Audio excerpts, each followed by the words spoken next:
Kakaiba. This is masasabi ko a level up activity that we conducted compared to the previous 3 MCAs that we had. And this time, we were able to test other capabilities of our new ship. So one of the highlights of which is the conduct of advanced warfare exercises or drills na conduct natin, ranging from air defense exercise, anti-submarine warfare exercise, and anti-ship missile defense exercise. Muli namang nasubok ang kakayahan ng pinakabago at pinakamodernong barko ng Philippine Navy, ang BRP Miguel Malvar, sa katatapos ng Maritime Cooperative Activity ng Pilipinas at India sa West Philippine Sea.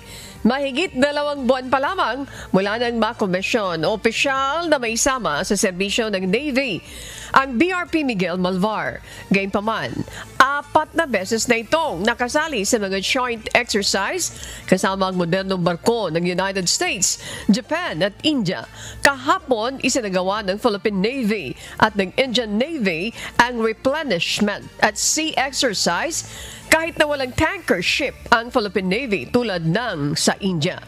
Layunin nito na mahasang maigi ang pagsusupply sa gitna ng karagatan, kabilang ang gasolina, bala, pagkain at iba pang hindi na kailangan bumalik sa baybayin.